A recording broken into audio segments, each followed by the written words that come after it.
make a decision.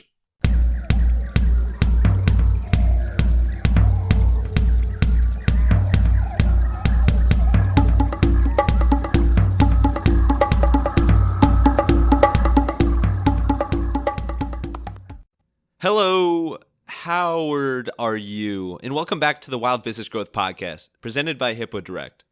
This is your place to hear from a new entrepreneur or innovator every single Wednesday morning who's unleashing creativity to grow their business. I'm your host, Max Brandstetter, digital marketing dude at Hippo Direct, and you can email me at max@hippodirect.com for help with podcasting or digital marketing. This is episode number 51, and today's guest is like a second father to me. His name is Howard Shear, and our families grew up across the street from each other in Cleveland, Ohio. That involved too many times to count hanging out with each other, getting dinner, going on vacations with each other, and even sipping on tequila, sometimes too much tequila. I even shadowed Howard for 2 weeks during my senior year of high school. He's responsible for a second-generation and now third-generation family business, Lakeside Laundry Equipment, and all laundry service.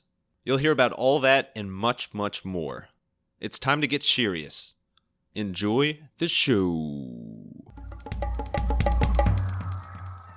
Alrighty, we are here with Howard Shear, the one and only Howard Shear, the man who is like a second father to me, and we go way back to when I was in kindergarten and moved to Solon, Ohio. We were neighbors right across the street, and feels like it was just yesterday. And here we are at your amazing poker room in your man cave. and at your new house here. This is very special. We're going to get into some amazing things, Howard, but how are you doing today? How the hell are you? I'm doing wonderful every day. Perfect. Never a single bad day here. Not here. But yeah, we go way back, and I think there's a lot of your background in itself is fascinating, and there's a lot of cool parts that overlap with our business, Hippo Direct, as well, as far as family business and multiple generations in that regard. For anybody that's not familiar with you yet, you might start us off with a little background of just a little bit about your upbringing and how you got into the business world in the first place. It's a very, very short story.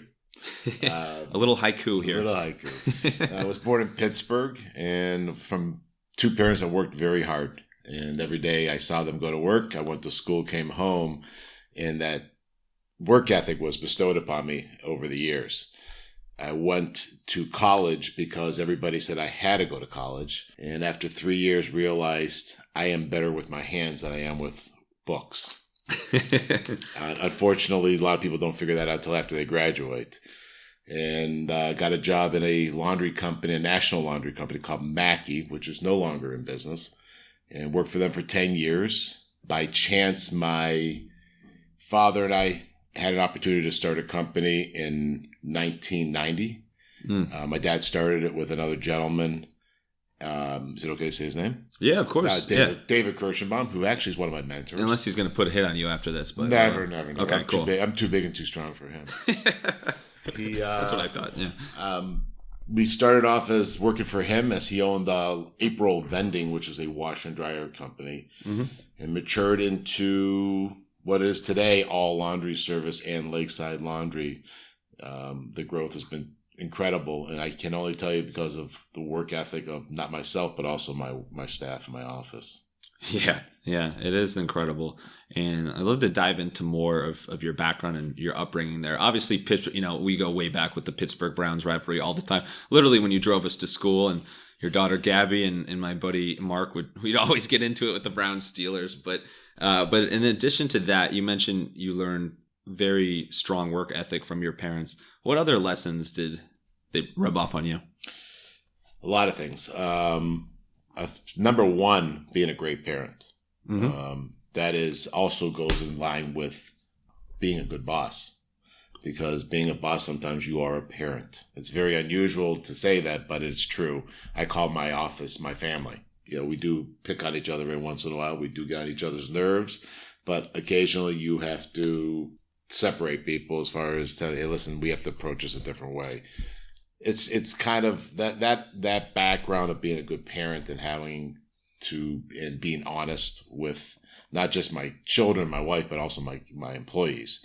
We believe in if there's something wrong, you say it. We want to keep the culture, which is the environment of the office. You got to keep it a very easy culture. You got to make sure everybody can mesh, and not always. Like a family, you always have problems, and you have to address them. And that's been my biggest challenge in my life. Yeah, not with my kids though. Right. There's a whole other world of tangents we can get into there. And your father, Leon, is an incredible story himself. And up to you how much you want to get into the full background here now. But obviously, he's a Holocaust survivor. Amazing story. Can you speak a little bit about that? About obviously how much that impacted his life, and then when he came to America, how that inspired him to get into the business world and succeed in that way. It's he's one of my heroes. He has, over the years, the last 30 years, because I've been working with him hand in hand the last 30 years, I realize every day how incredible his life was and how scary it was many times, and that he only had one thought in life every day, and that was to wake up and live another day. And that's always been his approach on life. And I have to tell you, it's not a bad way of looking at it. No. I don't care how bad my days are. They get bad sometimes. I just think about my father and what he did, and how I have nothing to complain about. Losing his parents, losing his sister, surviving incredible odds of life and death every day, learning at a young age how to survive at 12 years old, coming to America by himself at 17, and basically start all over again, having no idea what life's about and what it's going to serve you. He's done pretty well for himself. He has. It is certainly. And there's been, and we can link out to in the show notes all the press and stories about him, and literally bring a tear to your eye, just learning more about his story and everything, and how amazing of a person he is. How did he, after all he went through, like you can't even describe it, after all he went through, how did he have the energy and ability to become successful in the business world, and to really, dive in head first to these ventures, which have obviously worked out quite well for him and you and your family? My father had a great partner in life, which is my mother. My mother's 91, my father's 92. Wow. My father always wanted to be originally a dentist when he came to America, but being someone who didn't speak English very well, coming to the United States and having to start a life and work and make a living, that really wasn't an opportunity for him right away. My father worked every day so my mother could finish her college degree, and she has her master's in microbacteriology. And my father worked in a factory every day for $1 an hour. And only because he went on strike did he ever get into the laundry business, because he had nothing to do. My dad's a hands-on person, wanted to work, had an opportunity with a cousin in Cleveland while they were on strike. And my father learned the laundry business from my cousin on strike. And then he realized, this is an incredible career I can have. Yeah. And took a big chance, moved his entire family to Cleveland from Pittsburgh. Kids were out of high school, and I was in elementary school. I was the youngest of four siblings of the house. And basically uprooted a family at midlife, came to Cleveland, started a new career, a new job, and took a chance. Certainly did. And worked for a company and blew it up, and taught me over elementary school. I worked with him going car rides just to get away from the house. And I'd work in high school, I'd work at the same company fixing things. And I says, this is not what I'm going to do for the rest of my life. I don't want to be a wash and dryer repairman. And went to college, and then realized that college was for people that wanted to read books. And I like to talk, sell, and work on things and create things. Yeah, you do. And still work with your hands, but also work a lot with your brain as well. Let's get into your business. I don't know if you would describe them as businesses or business, because there's multiple sides to it. You got Lakeside Laundry Equipment, you got A.L.L or A.L.L laundry service there. So a couple different sides of it. Before you even got involved, so back, speaking about your father, Leon. What did that business look like before you were really involved in the day-to-day? Good question. My father had the opportunity to work with a management company who he's friends with that had 600 washers and dryers that worked on quarters back then, all over Ohio and part of Pennsylvania. The things I would do to wash my clothes for a quarter now. Correct. That's correct. It's amazing where the prices are at nowadays. Yeah. And keep rising, thank God. Yeah. Right, you're on the other side of it. Right. I'm not spending it, I'm collecting it. So basically, we got our hand. He was working for this person, David Kirschenbaum, who was managing these properties. They wanted to try a new entity, and they created April Vending. It was created in April of 1990. That's where the April came from? April came from. Right? Oh, I thought it was somebody's name or something. Yeah. I always make a joke of it was an old girlfriend named April, but my wife doesn't like it too much.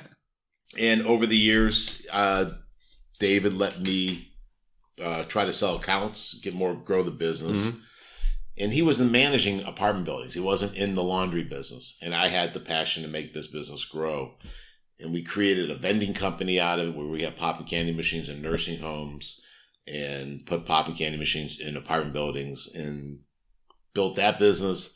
And that grew pretty quickly also. It's kind of funny that we were amazed how many laundry companies were out there, but everybody was dissatisfied, and also vending companies. Yeah. And it all works on quarters and dollars. It was a very easy business.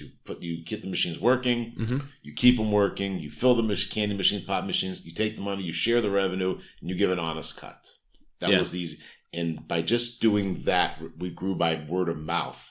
There was no internet really back then. There was no tweeting. There was no Facebook. You guys didn't have a Twitter chat that you did for this? We tweeted as we sang our songs going to work every day. Right, of course. And it was funny. And my dad was already in his 60s when we did this. And he did it for me because he knew that he saw in me the ability to grow a company. I don't know what he saw other than I like to talk to people. That's probably it. Well, you guys always called me, my kids called me the mayor, then I grew into the governor. Yeah. Because I could talk to anybody, anywhere, of any means. It doesn't make a difference to me. Yeah. Well, literally, you've been awarded Father of the Year. Yes. So you're not just saying that. Correct. That was a very cool honor. Yeah. We should title this Howard Shear Father of the Year, now that I think of it. minus 3 years already, or 4 years? Yeah, already? Father of a few years ago.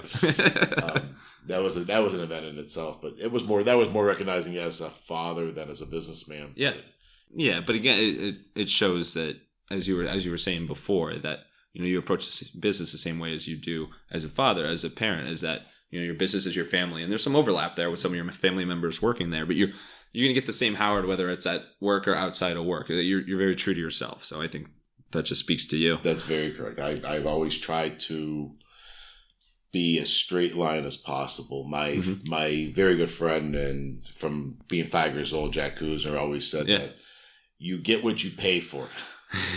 Howard is Howard. If he tells you this, he means it with a passion. Yeah. And I've never discounted life. There's no reason for it. Mm-hmm. Without a doubt. Back to the business.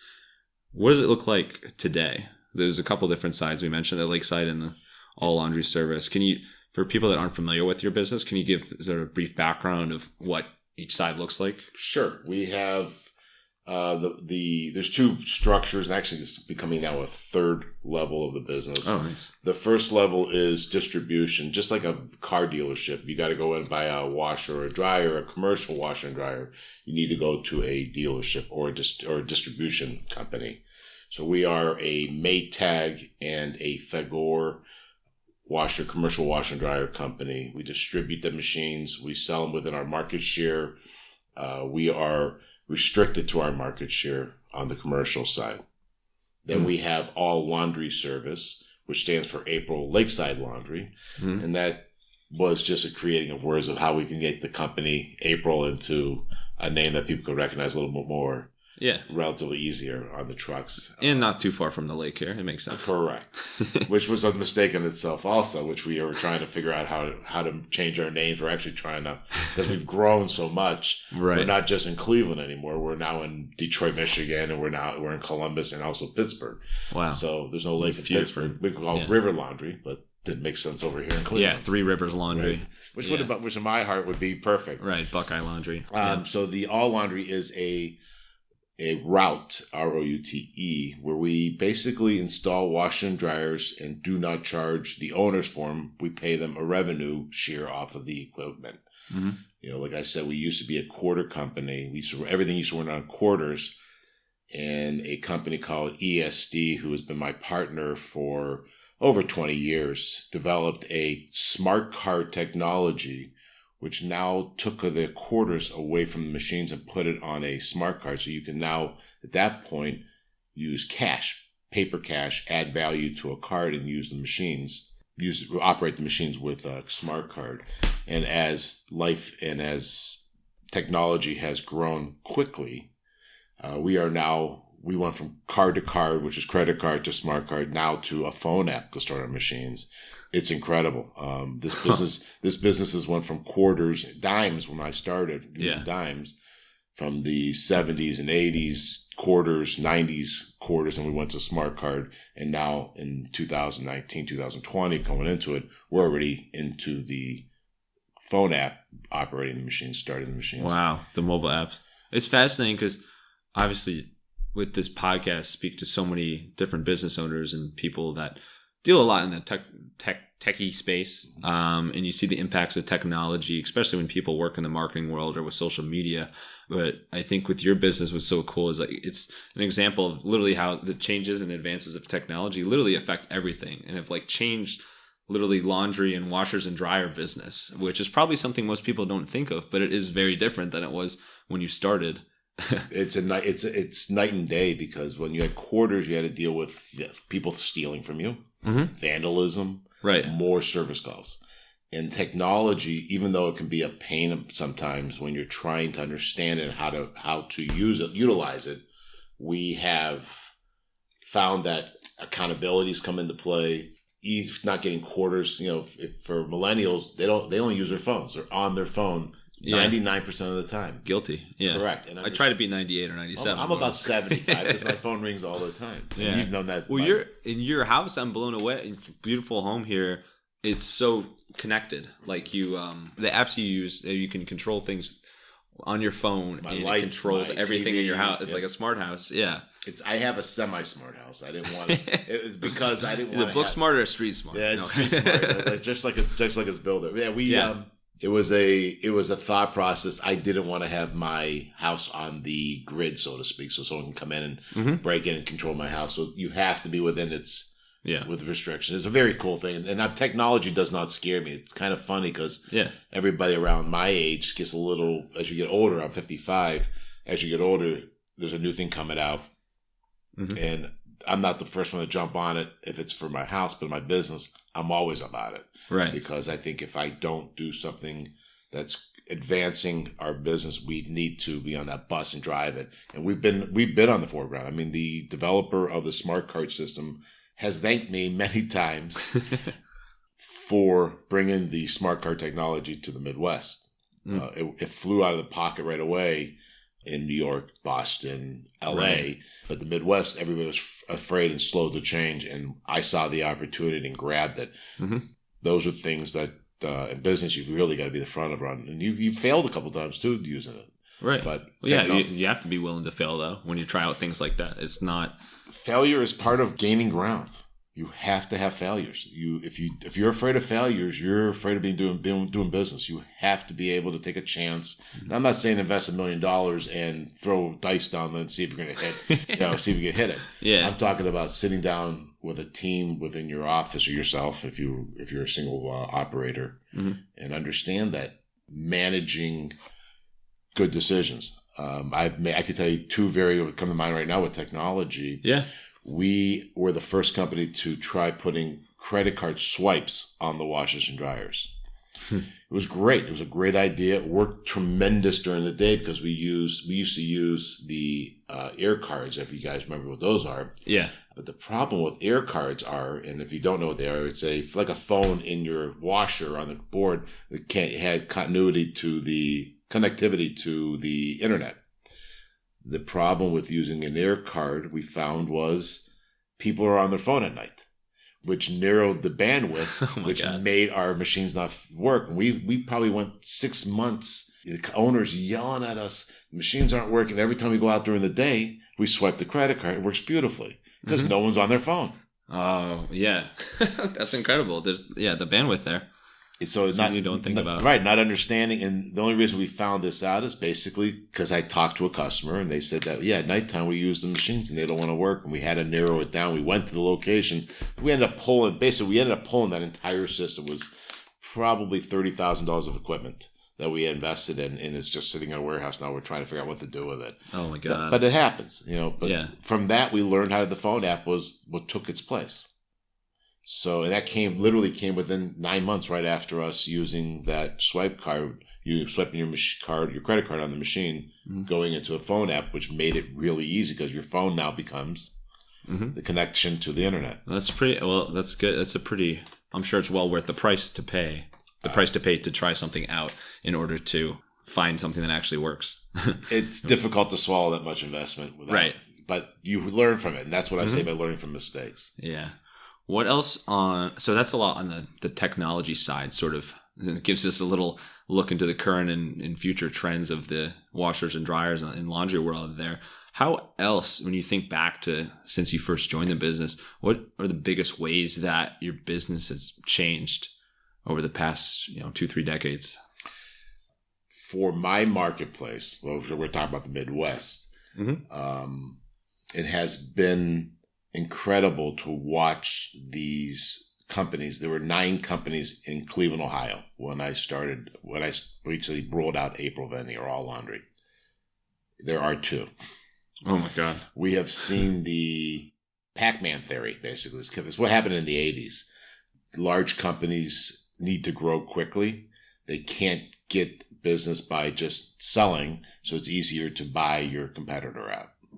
So we have seen all these small family-operated businesses now being purchased and bought out by large venture capitals.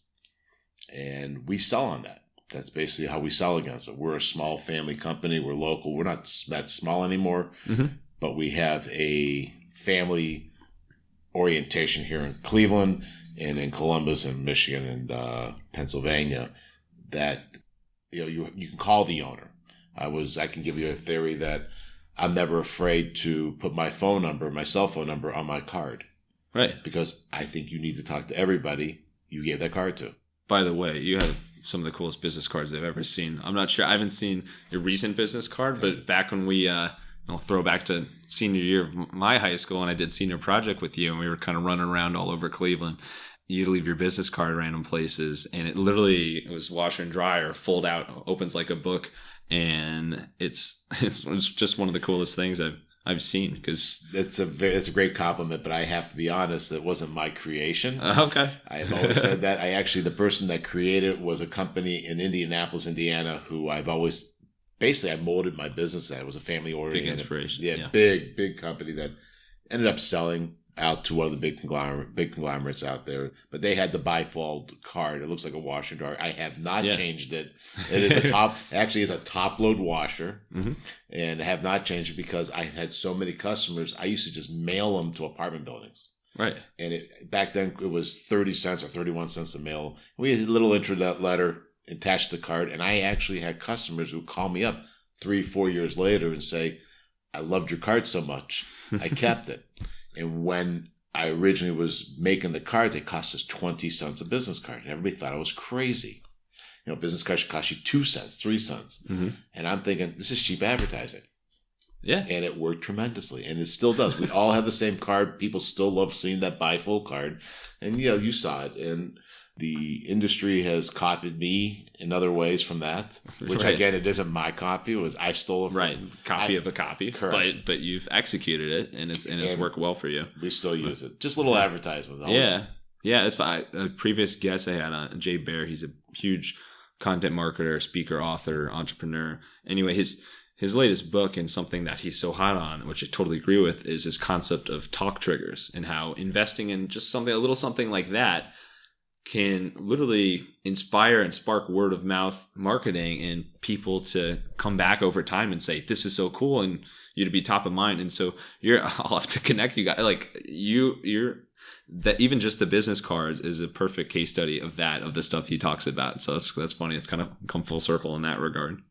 At any type of end you can get to start a conversation with anybody. Mm-hmm. Helps. And like I said, it's such a cheap piece of advertising.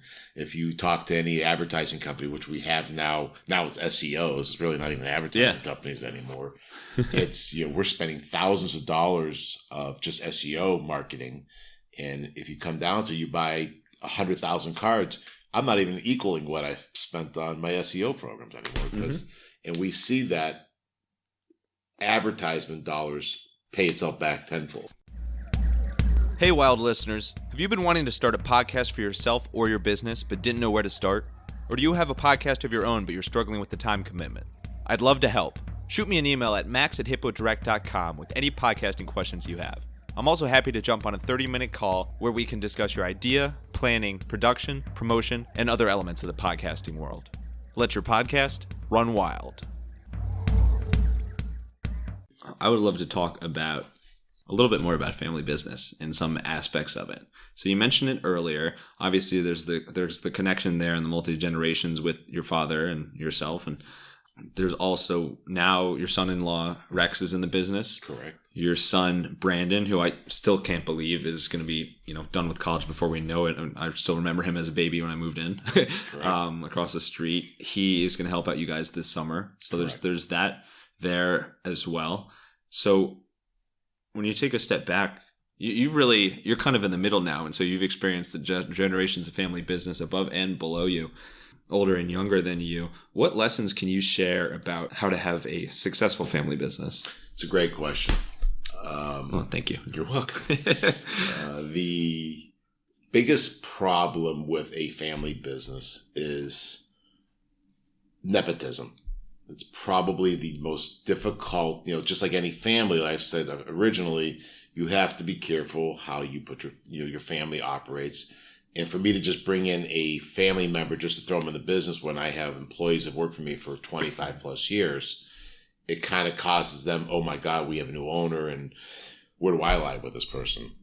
Mm-hmm. So I had a rule that I learned from another friend of mine, happens to be my son-in-law's families. They have a family business and they only allow so many family members in. What I did is I created a nepotism rule for myself to guide myself that I wanted, if my children wanted to go into the business, they need to work, and excuse my language, have to work for another asshole before they work for this asshole. Because I do run my business like a business. And if you're going to get yelled at by your father, who's also your boss, it can cause issues. And I learned that with my father. I mean, we had some pretty tough battles, how we should approach things, what we should do. And I remembered that. And then I wanted to change that so I don't cause any battles between my children or anybody if my family goes in. Rex actually does not apply to that because he's really not my son. He's my son-in-law. And I treat him like a son. I feel like he's my son. However, he worked for 2 other companies before he came to us. I needed a guy that understood financial and banking more than I had the time to learn. And that was his business. And he basically stepped into it, took the horses by the reins and took off with it, understood the banking, got our banking, because we borrow money to grow our business. There's a lot of banking with our machines because there's a lot of credit card fees. All that has to be watched and understood, and you have to watch where the money comes in.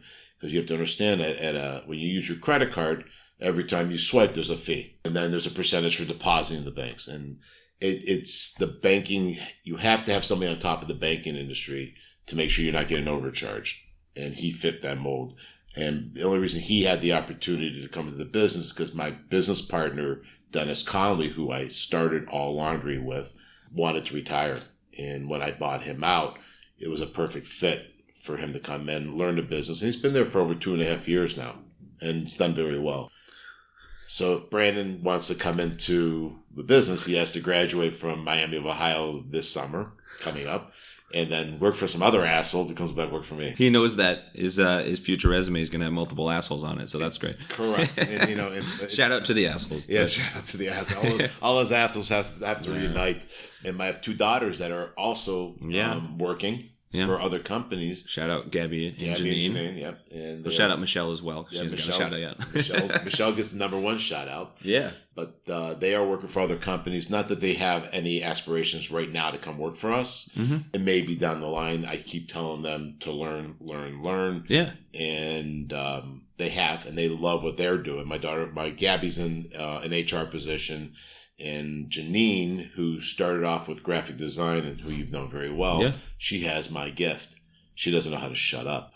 And so she can sell, that's your gift. she can sell to anybody, and that's what she's invaluable. And she's learning that right now with another company. I'm very proud of her. I think both of them are creating their own legacies. Yeah. Hopefully, maybe one day down the road, they can come in and take it over so I can retire. Right, yeah, or you just work forever. Can you ever see that ever happening? Not at this moment. You never know. It's funny you mention all that because my own experience, I'm in a 2nd generation family business as well, and I worked at a separate job, so I guess you could say a separate asshole, and now I'm just going to offend everybody I used to work with. But I worked for a separate job for 3.5 years before I joined the business, and it was very different. But there were a lot of things that I took from that have definitely inspired and what I'm doing now for our business and what I've realized I'm most passionate about. And I think it's super valuable to have that other experience as opposed to just going straight into the business. Now, you can go straight into the business and have success, and a lot of family businesses do that. And obviously, you're at an advantage as far as you're learning how the business operates and things at a quicker rate as opposed to putting off a few years. But it was super helpful for me to have that outside influence and have different experience and see how different companies operate. And you get a broader view of the business world. You do. It's really it's so easy. I mean, I could have taken all 3 of my kids into my business very easily. I could have absorbed them. I could have showed them how to do it. But what would they bring to the table? But everything that I've taught them, which might not be all wrong, but I like growth. I like to listen to your father and I have talked. I mean, I love talking to business people, and your father and I have had many conversations how to market to companies. And you talk to businessmen, and that's the only thing I was able to learn as I grew. I listened to a lot of, as we used to call the old geezers. I mean, we went to a place called the Schwitz, which is it's a very old club. Wonderful place. It's a great place. It's a great place to unwind. But my friends used to wonder why I'd go. And I used to sit there and I used to listen to the men and ask them questions. These are guys in their 70s, 80s who've been accomplished businessmen. And it's amazing what you can learn by listening. And now I'm the old man going to the place, and the kids are asking me. And it's no. I would not call you an old man. Not yet. But you're the man. Now you're just the asshole at the place. Yes, I am. It's self-pronounced. And I get a T-shirt now saying I'm the asshole. Right. And there's another area, family business. You kind of touched on it a little bit, but I'd love to expand on it about when you get into those, conflicts and arguments in the workplace. How I know you've made an effort to minimize that with your family members, except for Rec. No, I'm just kidding. But when you have a disagreement at work, how do you take a step back after the fact and realize, look, we're a family, we love each other, we can't let this affect us? I remember one example that Rex and I were having a discussion, and he told me to listen to him. And I says, if you don't, of course, no one here knows me. But I do have... Some people do. I do have, yes, some people do listen to me who know I am here. I have a trigger, which is probably my biggest flaw in life, is when I have a thought, I need to get my thought out. And I don't want people interrupting me. AKA, you have no filter? Is that what you mean? No filter. Correct. There you go. Where it goes back to where we started with. I tell the way it is. Mm-hmm. And I remember this time I told Rex to shut up and listen to me. And that after I'm done, he can discuss it with me. But I have to tell him because he needed to understand what we were trying to do here because he was still new. Yeah. And he did. I think I offended him a little bit. Not much. Rex will have to be interviewed and you have to ask him that question. Right. But afterwards, it was like nothing. It was like, he understood where I was going at. He understood my approach and why I did that. However, I would not tell an employee to shut up. Mm-hmm. I will take the employee into a separate room and try to discuss what's going on and let them understand what I'm trying to do. Okay. I will tell you that everybody in my office is not afraid of me. I make sure everybody knows that, Howard may be the person that is the owner, but it's also, we're a team. Everybody in that office knows it. And they know that when I ask for things to get done, there's a reason why, and they get it done. And if they have questions about it, they can come to me and ask me about it. But when I'm trying to fix a problem or get my thought process, and I have a rule in my office. If you have an issue and you can't get an answer from somebody who needs to make the decision, make a decision. All your customers ever want is a decision. They don't want to hear that, I got to check with somebody. I need to find. If you can make a decision in your own mind that it's going to make the customer happy and it's getting to where you need to be, make it. Because the worst thing anybody can tell a customer is, I got to find out, let me get back to you. Right. That's irritating. And if it's the wrong decision, I've always told everybody in the office, it's fine. We made a decision. We'll fix a wrong decision. Mm-hmm. It's not. No one's going to make a decision that's going to cost me my business. But they may make a decision. Like I had one employee say, we're going to replace the machines at the property. Well, they're 3 years old. The machines last 15 years. Yeah. If you repair them correctly. And I called the owner up and I said, listen, he told you he's going to replace the machines. We will replace the machines, but can I just replace the machines that we're having difficulty with? Absolutely. That's what we did. We pulled the machines out. Customer was happy. Employee made the right decision. And we fix the problem before it erupts. And that's why I tell my employees, don't be afraid. Because if you're in a situation you can't make it, if you can't get hold of somebody and give you a quick answer, get it out there, get the customer. They don't want to wait. They want to get a final answer where they can go. Not all businesses can do that, but I'm comfortable doing it. Yeah, I totally subscribe to that. You can't be paralyzed by decision making. Stuck in the mud there. I mean, you never move forward that way. And that goes with family. I mean, you have to understand that it's your family unity. It's your culture. That's a good culture to have. As a sales guy, and I didn't come up with this, believe it or not. Mm-hmm. I had some very good teachers that I worked under who taught me the laundry business. Matty Spaggett, for one, that was one of his rules with us. If you can't get hold of somebody who's in charge, make a decision. We'll deal with it. And it worked. I saw it work. So these are things when I say you learn things working for other people, this is what I'm talking about. So when my children if small family business, it's a great platform. You can learn a lot in books, but you can't learn a lot on the streets. And I always say street smarts do have a way of balancing, book smarts. They do. Yes. And now I'm going to make a decision to move us to the next segment, which is an all-time segue, by the way, not to brag. But we're going to shift gears a little. Sure. We're going to shift gears here to talk you personally on the inspiration and creativity side. So, people that have inspired you, hobbies. We're literally sitting at your poker table right now in your man cave. So that little teaser there, but resources. So you've mentioned just now, but also back at the start when we were talking about your father and mother, how inspiring they are and people that are inspiring to you. Who else in the business world sticks out to you that has had a big influence on and has been helpful with your success? Wow. If I had about 4 hours. Gotcha. Yeah. 4 hours. Just start a soliloquy here. Yeah. So I'm gonna bail partially on this because and it's only because I learned from everybody. I mean, I've learned from bad people. I've learned from bad bosses.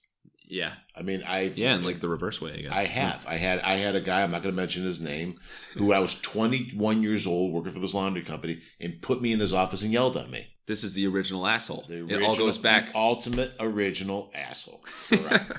It's a true story. And he taught me how not to treat people. And it's true. He berated me for an hour in his office on something I had no control of. Yeah. So that also could teach you a valuable lesson. And there's always good people. I mean, you can always look at the good, but you also have to look what you learned from people who've done wrong to you also, so you don't repeat that. I always look back at that gentleman very well, and I remind myself, my father and I tease each other every once in a while, and he says, don't be so-and-so. Yeah. So we try not to be so-and-so because he knew him very well also. But there have been many, many people. I mean, I will tell you, my parents have always been someone who I've learned from, of course. My wife, I've come home with decisions and I've said, you know what, I'm tired of this. I can't understand this. I can't get this thing to work. And she says, you gotta keep moving. You know, at one time I was thinking about selling because I was so fed up with all the, I had a problem hiring people. I couldn't find, we still have that's our biggest issue in business. Yeah. Can't find people. And I was so fed up and I was like, you know, I'll just bail. Well, bailing's easy. And that's what she said. You're bailing. You're doing the easy thing. That's not you. So my wife has also always been my biggest cheerleader, my biggest push. Yeah. Shout out Michelle. Yeah, Michelle, definitely. Yeah, she keeps you in check. My kids, I learn from my kids every day. I know again, it's a cop out, but I can tell it's you important answers. Yeah. You know, I see what they do, and I've learned a lot about their millennials like you. These weird alien creatures. Yeah, they're so great. And I'm not a tag guy, but it is. Millennials, it's like an evil word these days, and it really isn't. Right. Well, now I feel like now that Gen Z's getting older, like the younger generation, it's almost, you know, people are skipping ahead. Or younger, whatever. They're looking back. Yeah, I haven't had, and I probably won't have much dealings with any of the next generation because I think that I'll be letting that go to the people who I'm putting in place to hire. I let them make those decisions. Yeah, you'll deal with them as a grandparent, more or less. Correct. Yeah, but then there's so many. David Kirschenbaum, who was a very incredible teacher. He taught me, believe it or not. All right, everybody who does know me is going to laugh right now. I'm not a patient man. He's taught me patience. No. He taught me patience. He showed me that you can get a little bit more out of patience than pushing people. And, you know, like I said, I'm not making a cop out. There are so many people that I've learned from. Your father, I've talked to many times. Yeah. If you don't learn from somebody, it's hard to explain. It's just you have to, I'll go back to one thing I said to you. You need to listen. And by listening, you learn. And by learning, you know, and people will tell you things that they don't really think they're telling you by talking. What was that? No, I'm just kidding. Yeah, it's true. I appreciate the note on the bad bosses too, because my dad, Greg, who you just mentioned, he spoke a little bit about that when I interviewed him for this podcast, but, you know, off the record, a lot more. He's talked about how much you can learn from having bad bosses and being with people that you don't like or doing things you don't like. It's sometimes those are the best lessons. It kind of is like the learning from failure. It's that same aspect, like the flip side of things. I never ask any of my employees or any people that work for me to do something that I wasn't willing to do myself. And you've seen this because I've actually gone out and delivered machines. You are I mentioned the senior project from high school, but I spent a week with you about a month before I graduated high school. You know, a couple of years. No, I'm just kidding. But and you are extremely hands-on. I mean, talk about putting your money where your mouth is. Like we were running around, it felt like all over Cleveland. You're going to different apartment complexes and different offices and having all kinds of meetings. But you literally, like, you check the machines yourself. You mentioned at the start of this interview that you like using your hands, and that's so true. It's part of, to understand the business is being part of the business, but you have to wear many hats, especially on a small business, a family business. Yeah. You need to understand almost every aspect. Now, I can't go out and fix machines anymore. It's not my thing. It's not that I can't do it. I'm restricted by my ability to spend time learning it. Yeah. I would probably be able to do it right now if I spent a few hours on it. But I have very good people that understand it and I rely on. All about the technology, I am involved. I want to know the technology. We just picked up a new system now that we're bringing into marketplace. I know nothing about. My son-in-law's already launched it, and I let him. Whoops! It's okay. No, it's fine. That's part of learning because we do try new technologies, and he's learning the technology. I came back from vacation. It's already out there being used, and I'm learning it now from square one, where he's already on third base watching it develop. Right. It's really cool. You almost got ducks on the pond here. Correct. How about, creativity in general? What do you do to stay creative? In life or in business? So business and creative. Both. I would love to hear the business implications, but also in life. I mean, I know you designed this house and there's so many cool parts. Like, that's just an example of kind of outside of work, but either side. It goes back to, I've always been a tinkering kind of person. I was out rebuilding motorcycles, or actually mini bikes as we call it. We put a motor on a bicycle and called it a mini bike. Really? So, yeah. We would just, like an actual bicycle? Actually a 2-wheel, 20-inch bike. And for those who remember those things, we took a Briggs & Stratton engine, put it and mounted it to a bicycle with a belt and a pulley with no brakes. Oh my God. It was crazy. No brakes. Our feet. I'm sure that shoes. ended well. A lot of shoes. Oh my God. A lot of tennis shoes. My mother. So you're skidding the bottom off this. My mother couldn't understand why we were killing the shoes so fast. She always said I wore out my shoes, but she never knew that was a motorcycle or that mini bike that we had. So it's basically building things like that as a kid. Mm-hmm. Going through high school, I built an AM/FM radio. I designed it I actually sat down, learned how to design it, drew it out, figured out the chips. I can't tell you how I did it now. It's been many years ago, but that was one of my pride and joys in high school, that I was able to build an AM/FM radio from scratch with that was really cool. Somewhere, somehow, it's probably in a box in my mom's apartment, my dad's apartment somewhere, that I don't know where it's at, or in a garbage can. But these are just more examples of you being the most hands-on guy of all time, because you did it all with your hands. So I gotta ask, you think you were meant to be an engineer in like a second life, another life? Well, that's what I went to college for. I mean, there you go. That makes sense. I went to college because my math teacher, Mr. Venzel, in high school, saw how creative I was with my hands in wood shop, and he taught my mom up and said, "Your son needs to be in our vocational electronics school because he is incredibly talented with his hands." I never thought of it then. I was just like, I tinkered. Yeah. And now going a step forward, when we built this house, I interviewed builders, and every one of them was telling me, I know how to build houses. Well, they weren't building the house I wanted. Yeah. They were building the house they wanted.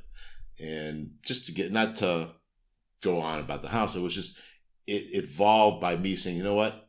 Screw it. I know all these contractors. I'll be the main contractor. And I brought in friends of mine who I've been doing business with, who I rely on. And every one of them came in, helped me put the house together, from the architect all the way to the finishing work. And the best part about it is that I had made sure when they were at my house that when they were time to eat lunch, I had food ready for them.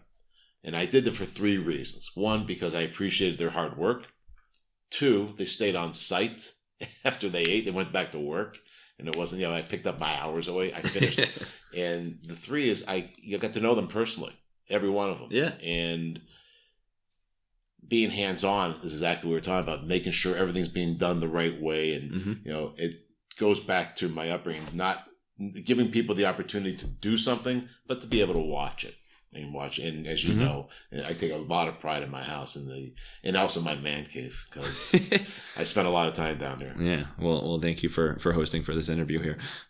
What you just said made me think of probably the biggest takeaway, the biggest lesson I took away from that senior project with you was relationships, and how important relationships are, and establishing those relationships, and in a sense building your network that way, but also just offering to help out people in certain ways. And that's just an example right there of just making sure that with everybody you're working with, and make sure that they were well fed, and that you took the time to get to know them, as opposed to just saying, okay, here's what we need to do. Here's your check. Let me know when it's done. Right. Yeah. So that's, so I love that. That's really, really cool. Well, I want to talk about that project, because I actually just talked to you about that the other day. Yeah. It's funny that, that was how many years ago already? That was 9 years? Almost 10. It was, it was 9 years ago. Yeah. Coming up on our 10-year reunion next year. Yeah. So you remember I talked about putting credit card swipes on the washers and dryers commercial. Yeah. That's what we literally had started the conversation when you were in school. And that was literally, it took us 4 years to get it developed and bring it to marketplace. And having both the manufacturer making it for us, and having at that time, it was the cell company who was our partner on it. Yeah. It was just, I look back, and it's kind of one of my pride moments with you, is that this is something that we developed. when you were in high school, and by the time you graduated, we were actually implementing. And it took that long to get it to marketplace because it was all brand new. And I can only imagine, the guy that decided created the first antibiotic, how excited he was how many years before did they practice working on that? Oh my God. Right. So no one understands what happens the years up to developing it. It was really cool. It's exciting for me to see that it after. And I just have to ask, what took you guys so long? Because I would have started the podcast earlier if you guys had it ready earlier. Well, you talked about no. You should have put the fire. There was a lot of things that I learned, especially because we weren't using credit cards at that time. I learned so much about the banking industry, about merchant IDs and all this stuff, the government regulations. It was incredible what we had to go through with the manufacturers. And manufacturers did all the work. We were just the idea. Yeah. And telling them. That's all we were. We were the beginning of the idea, and we brought it to them. So it took other companies to manufacture what we wanted to get to. But I look at it now, gosh, we don't even look at that anymore. We look at our phones. Yeah, we do. I'm excited to see where we go the next step because I can't imagine where it's going to go. It's going to, oh my God. Yeah, it's going to, once people start, whatever's the next big thing after the smartphone, when people start doing stuff, hands-free, and it's going to be interesting how that affects your industry as well. And I'm just glad that I didn't say anything to screw up those meetings. No, it was fun. It was how else can you be 18 years old and go into a pretty mid-level? We had, I mean, I told you now how many people were there. I was excited that you had the opportunity to see that. It was very cool. Yeah, it blew my mind. But I had never experienced something like that. And I was a snot-nosed kid. I mean, I was still developing my business then. Yeah. How about hobbies? So nowadays, what are your favorite things to do outside of work and in your free time, if you have any? I do have free time. I've actually had more free time now than I ever had. That's great.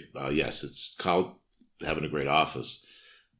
I do like to travel with my wife. We just came back from an incredible trip to Israel where we had an opportunity to go to a base and dedicate a memorial for some relatives of ours that were killed at the Pittsburgh synagogue, Cecil and David Rosenthal. They were the two brothers. So my wife and I dedicated a relaxation room for the soldiers so they can go in at night. We travel a lot. We have we do one family vacation a year. I mean, I look forward to spending time with my kids and my family. We have friends over all the time. I mean, like you guys came over. True. Yeah, this is my second time over this week. Correct. Surprise. It used to be across the street. Used to be there every day. Right. That's how I relax. That's how I unwind. I have a couple hobbies, not too much, not too crazy, but I enjoy a good cigar every once in a while. Yeah. My insurance agent is on listening. I do not smoke. Yeah. Well, we can edit that out. No, I play poker every once in a while. I don't have as much time as I'd like to have playing it, but it's a lot of fun. It's a relaxation. It also gives you a chance to hang with your friends. Right. And honestly, I just chill. I mean, just relaxing is huge. I exercise as much as I can, but that doesn't give you the opportunity to unwind and unthink. That's a good word. I like that. Unthink. Yeah. You really just got to give your mind a little vacation every now and then. Always. I stress that in my office. I tell people they need to go on vacation. They can't just assume I'm going to work 24/7, 10 years in a row, and then all of a sudden I'm burnt out. I have a rule in my office. You must take a vacation. If you want to take 3 days off, take 3 days off, but you got to break it up. You got to get away from this thing because everybody needs to stop unthinking. It's a great word. I want to copyright that right now. We're trademarking right We had Wendy Weiner on. She's a lawyer in addition to a resume expert and branding expert. We'll hit her up. That's my new book. She'll trademark it. Yeah, I like it. Hot off the press here.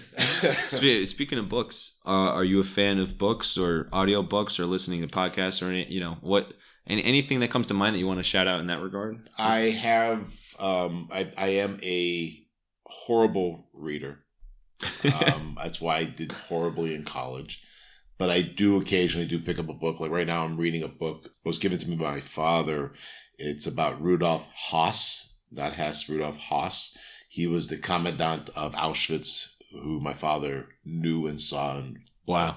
And I'm reading his biography, and my nephew and I are both reading it at the same time. And we both said the same thing. We can only read 5 pages at a time, and we have to put it down because it's just so crazy what this guy thought about how his life was. Yeah. I'm not trying to make the book sales go up, but it is an incredible. It is a very deep autobiography that he wrote in jail, waiting to be hung at Auschwitz. Oh my God! So he had a year and a half to write this book, and that's insane. What's the title of it again? Is it just called Rudolf Haas? I honestly don't remember the title. I'm sure if you Google Rudolf Haas, I think it's HOESS. Okay. Yeah, we'll include in the show notes. That's that has to be a mind-blowing book to read, especially my father. Knew him. Right. That's why. That's the only reason why, because my father knew who he was and knew stories of him, and all the stories that my father told me about him are in the book. And it's kind of, you hear history and you hear stories, but it just kind of makes you hear from the side that he's actually telling it from. Yeah. Other than that, I don't read a whole lot unless I have to read. I read a lot of magazines. Yeah, but they're industrial magazines. So for your industry? Correct. Yeah. What's a laundry industry magazine look like? There's a monthly that comes out. It's from the Coin Laundry Association. It gives you informative information. Like, we're now developing laundromats. We're out there developing our own laundromats. It's a new part of our business.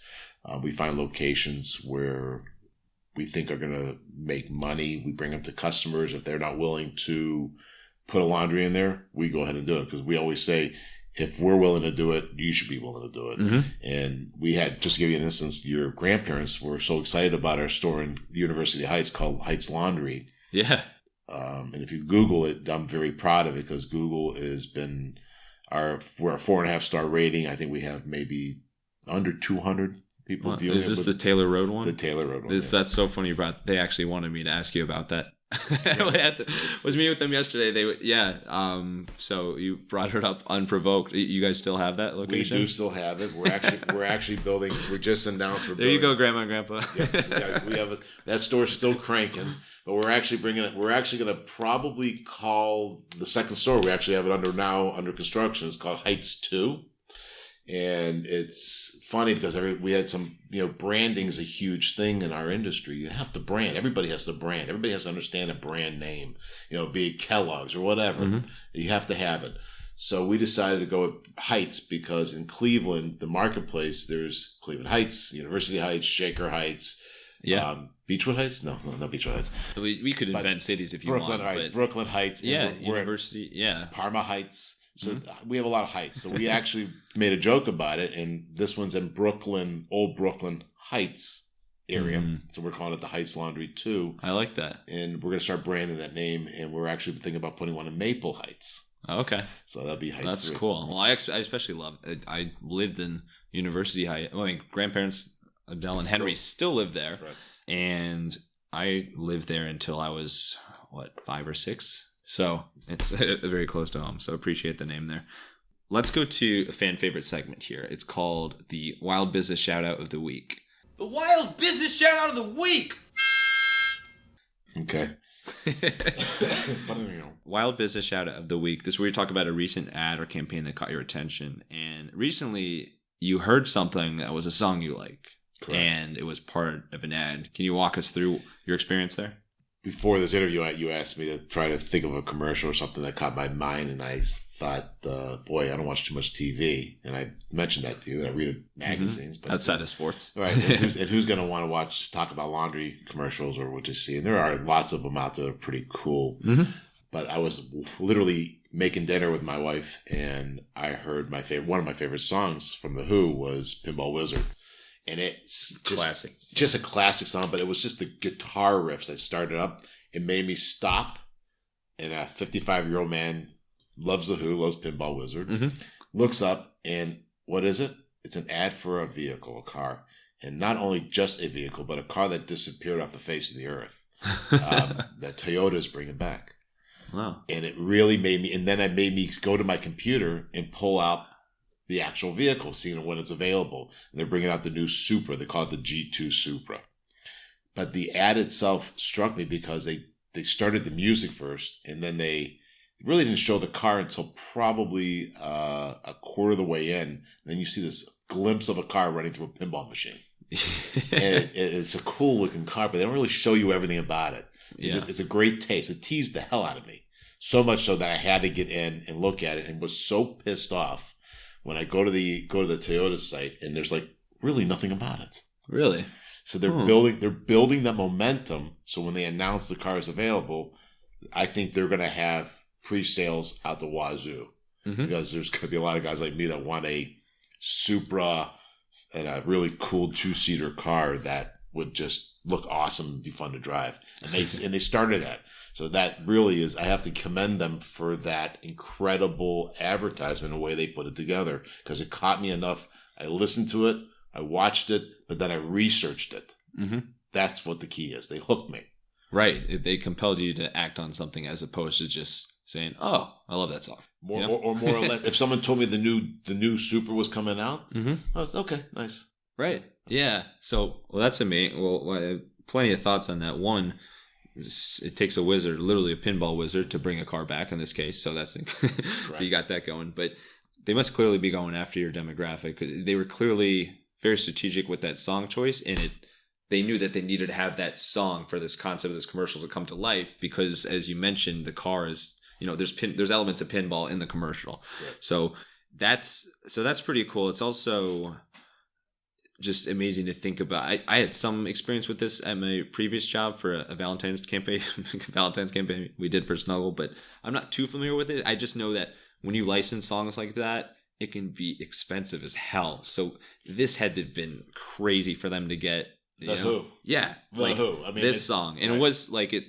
was the actual song, right? It wasn't a cover version? No, I'm almost positive it was the actual. Yeah, so they're clearly committed to this, the Pinball Wizard concept and everything. So it's... And I'm excited now to see the car. Right. I may not buy it, but I'm excited to see it. And they almost went like, I'm trying to think. Yeah, I'll just say it. You hear the term like sexual tension. Yeah. It's almost like they created like that, and obviously not in a sexual way, but they created a tension there, a frustration with not having stuff on their website. But then now it's kind of like, you're like, oh man, like I really want to see what this is. It's building momentum, building brand is huge. And I said brand earlier. Brand's a key. Yeah. That's a key factor. You having a family business, you got to build your brand. Sometimes you got to change your brand a little bit, but you got to build it. And they really. I talked to somebody the other day about a Toyota, and who's going to buy a Toyota? It's trucks and cars, and they're for your grandma. They have the Camry, and but now they're bringing that element back. Because to me, Toyota was the Celica, the Supra, and they really brought back the sports. They really are trying to bring, I think, that element of being a all around car dealership, car manufacturer. Yeah, they are, and they definitely. Distilled some wizardry, some pinball wizardry there, and we'll see if it pays off. Yeah, we will. Yeah, we'll have to do a recap, a catch up on this. So we only got a little bit of time left. Love to wrap up with a couple more fun, a little bit more random sections. We'll be a little all over the place. This first one is the unusual: pet peeves, quirks, and weird talents. So first question here: what's your biggest pet peeve? We talked about this. I always like to, in business, my pet peeve is I don't want to be introduced as the boss, the owner, the president. The asshole. The asshole. That's okay. I've never had a title on my card. Again, I learned this from somebody previously and who was a business. And I saw why you do it, because you can wear many hats. You can come in as the service manager. You can come in as a different, and kind of you're not lying to them. You're just saying, with the company. You don't have to say I'm the owner.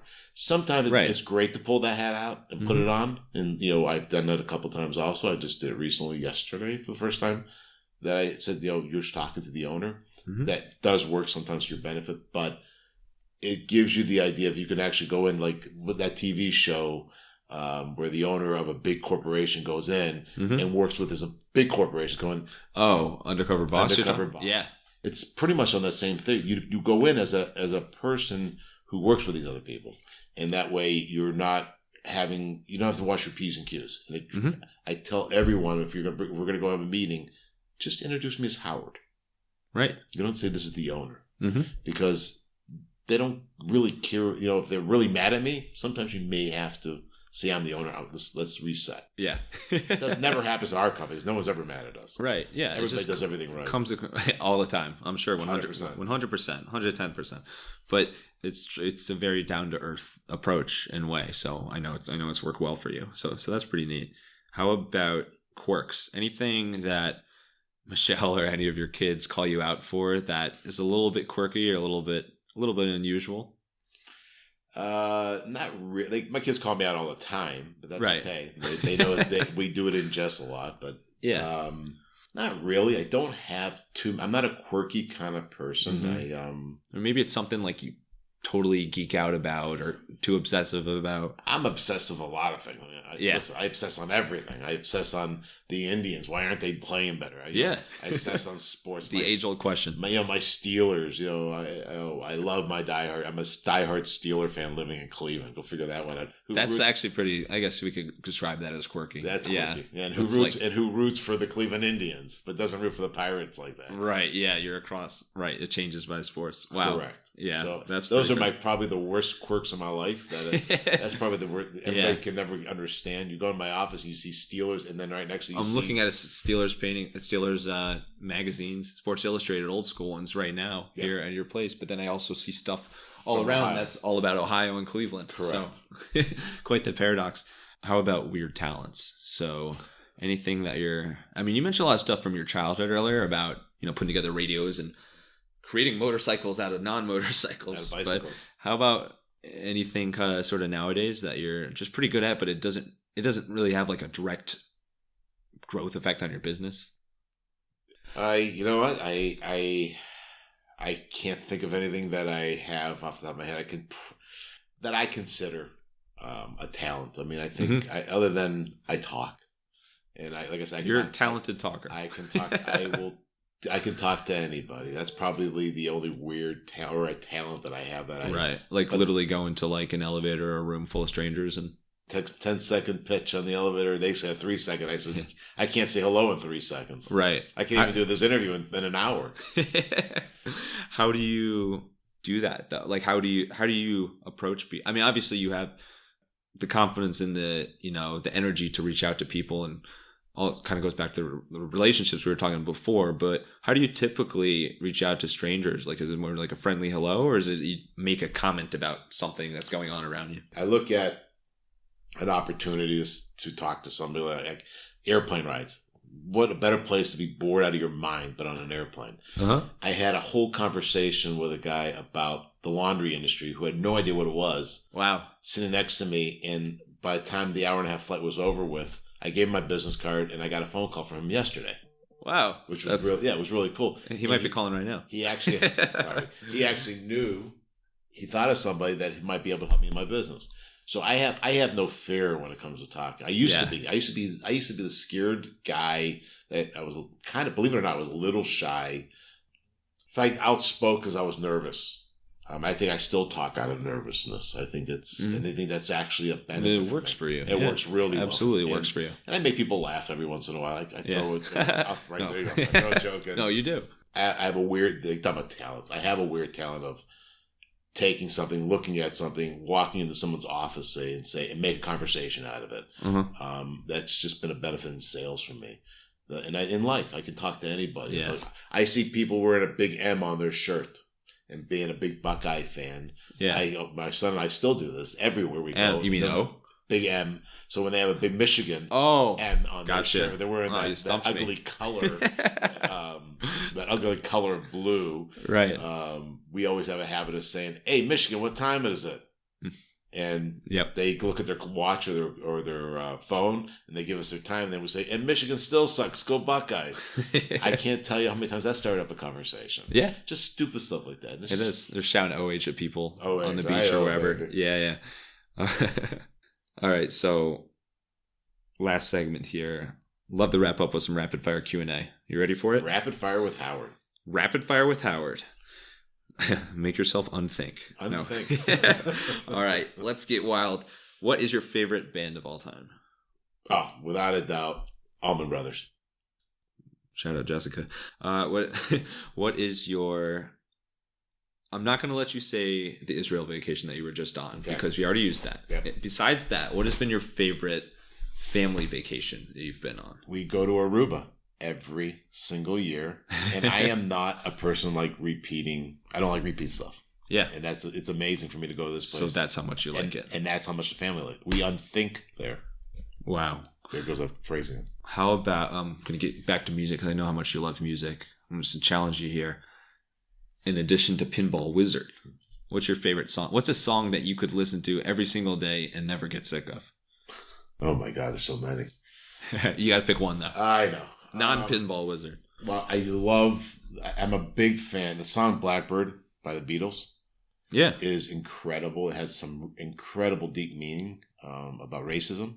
Mm-hmm. And it's a beautiful song. It's a tremendous the guitar. song.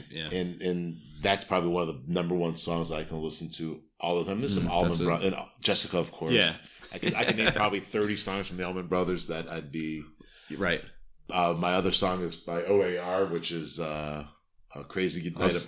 I knew you were gonna have a poker reference. Crazy Night of Poker. Yeah, yep.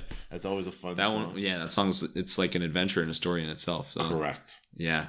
Okay. Yeah, those are great choices. And then, what's your favorite restaurant in the Cleveland area? Wow, I have two.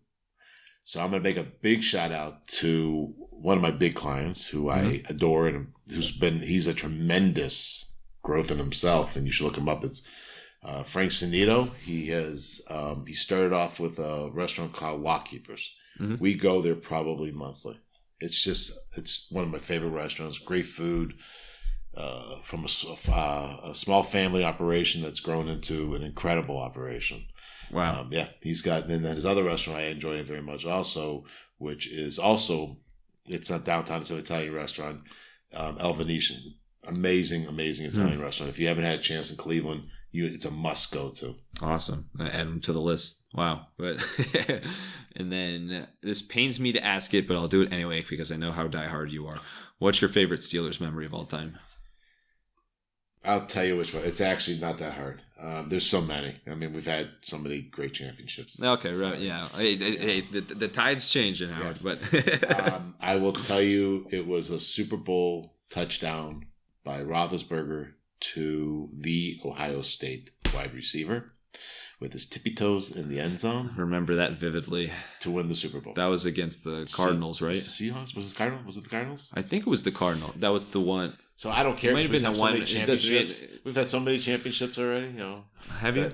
Yeah. Okay. Yeah. I already regret asking that question, but no. That was a very memorable moment. It was tough to see a Buckeye for a bit, but actually so he was a perfect player for you. Then he had to be one of your all-time favorites going from the Buckeyes to Pittsburgh. I guess Steelers get a lot of Buckeyes though. Steelers. I mean, Shazier is probably my all-time Buckeye fan. I'm a big Shazier man. I think he is. It's powerful. His comeback story and everything. It's not even his comeback story. Just his. You're talking about someone with a strong personality. He reminds me of my father.